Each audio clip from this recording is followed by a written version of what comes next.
pretty broad agenda for public education. The OSP element, the Opportunity Scholarship, and wanting to also phase that out over time, similar to the tax things where we're phasing it out, we're not eliminating it. It ultimately ends up being eliminated.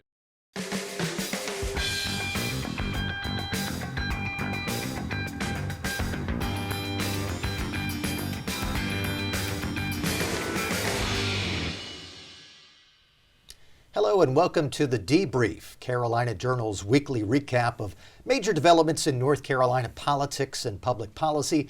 My name is Mitch Kokai. I'm sitting in for Donna King this week, and we have a great program for you. We're going to be talking about Governor Josh Stein presenting his first budget proposal ever in his new role as North Carolina's governor. We're going to be talking about Helene Relief and a major development on that front coming out of the General Assembly and also involving Governor Stein.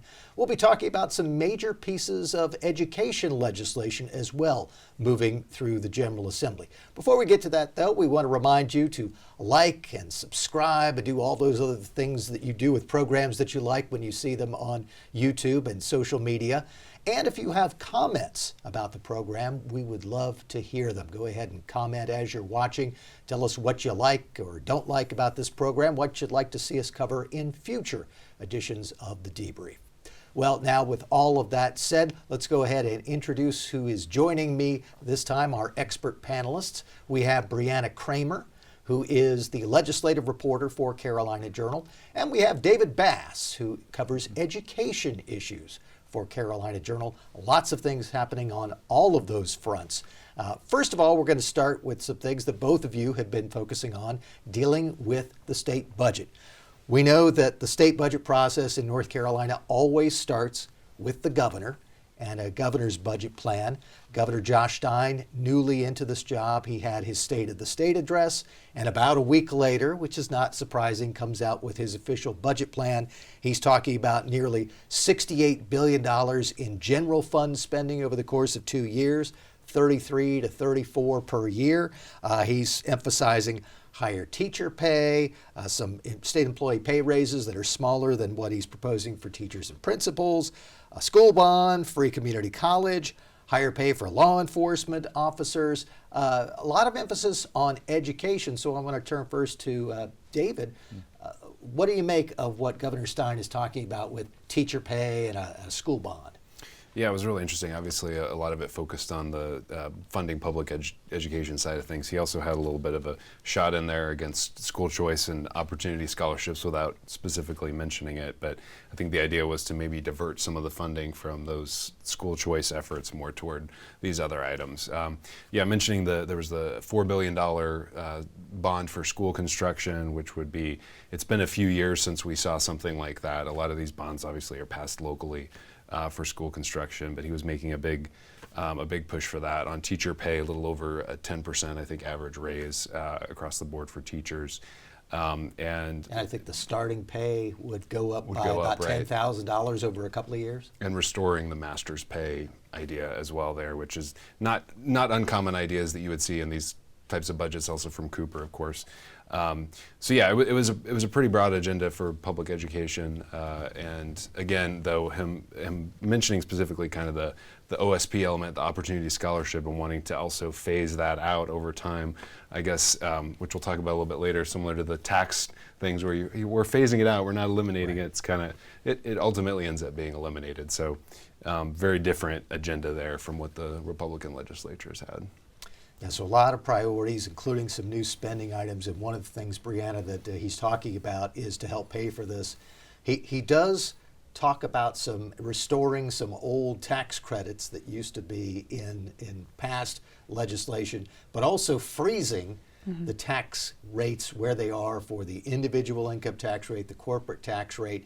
That's something that you took notice of. Yeah, I thought that was interesting because, you know, that's not going to go over so well in the General Assembly, of course, but this is his proposal, what he's kind of pushing forward and kind of advocating for.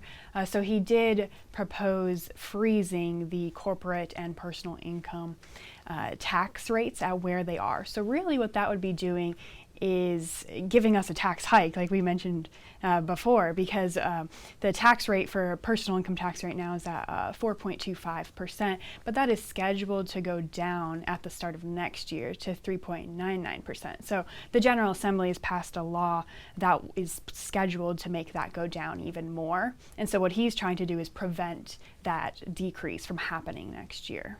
And I know I heard at least from Senator Ralph Hise, who's one of the leading senators, and perhaps some others have said this too, that before the governor came out with his budget, they said, well, you know, as long as he sticks with the tax structure that we had in place, maybe we can have some positive conversation. So it sounds like they were perhaps anticipating that Governor Stein might not go along with the tax cuts that are already scheduled to happen. Yeah, that surely might be the case, but that's his proposal, and so Republicans are obviously going to look at that, and they're going to bring their own ideas forward in the General Assembly in the next couple weeks or months here. We'll see what they kind of counter with and give him at the governor's desk. Yeah, and you're going to be spending a lot of your time, I suppose, watching what's going on with the state budget. But right now, before the budget action really cranks up at the General Assembly, there are many other things going on that you're paying attention to. Probably the biggest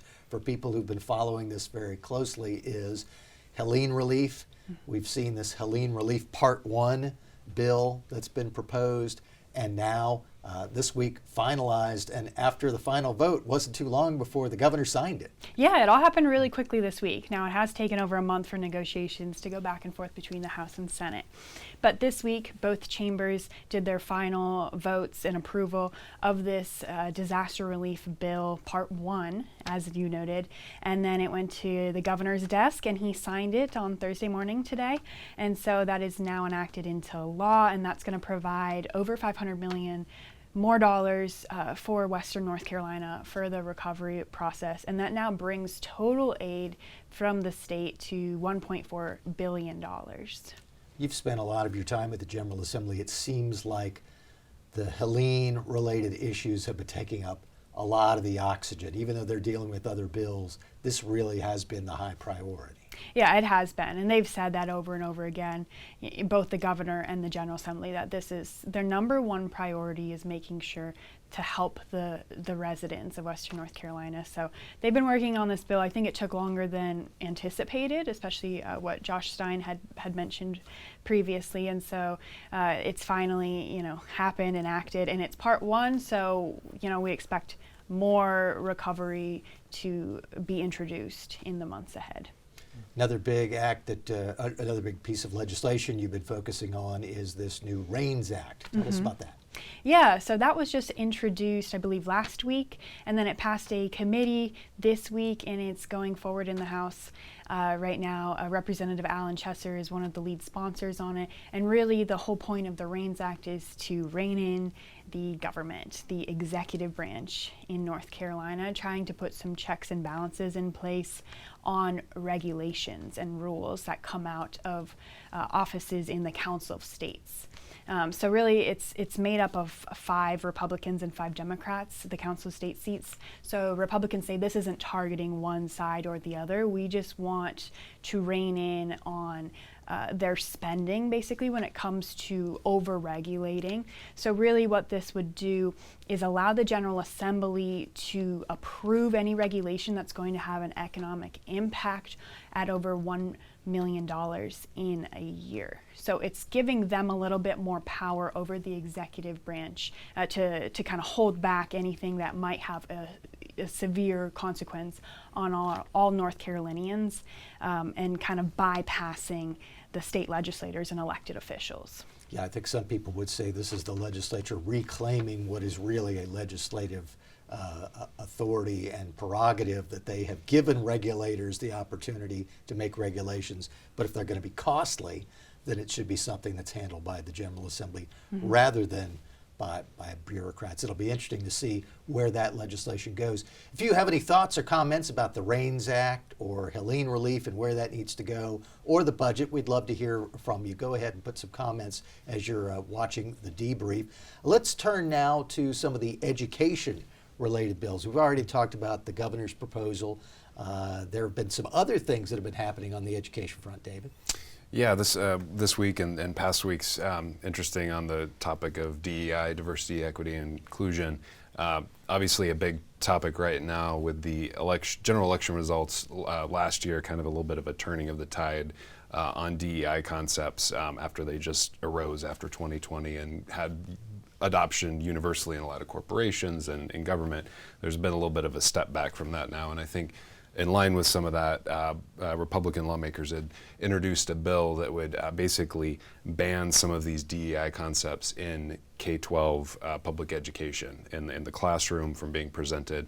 I think some of the more divisive type concepts of, you're guilty just by virtue of your race or your background or whatnot. So that they were running that bill through committee, and on the Senate side, on the floor, some very interesting debate, of course, back and forth on that. It touches on a lot of really core issues. But there had been a similar bill a few years back on critical race theory that had been run. Governor Cooper had vetoed it. It's kind of laying a little bit dormant since then. Again, running it this year on the DEI concept. So we'll see where it goes. It's headed over to the House now, and see what House lawmakers want to do with that. Well, it's going to be very interesting. We know that you will be following that. You'll be busy watching that as Brianna's watching all of the other things that the General Assembly is up to.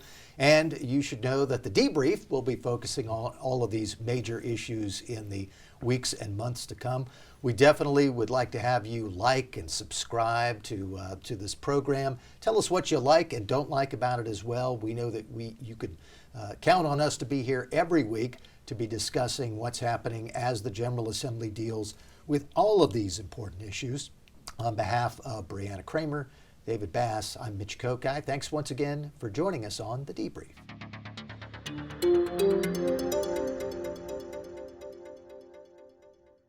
Did you learn something? Make sure you subscribe to Carolina Journal's YouTube channel and watch The Debrief every week, where we're going to be breaking down everything happening in your state government. And check out carolinajournal.com for the latest breaking news.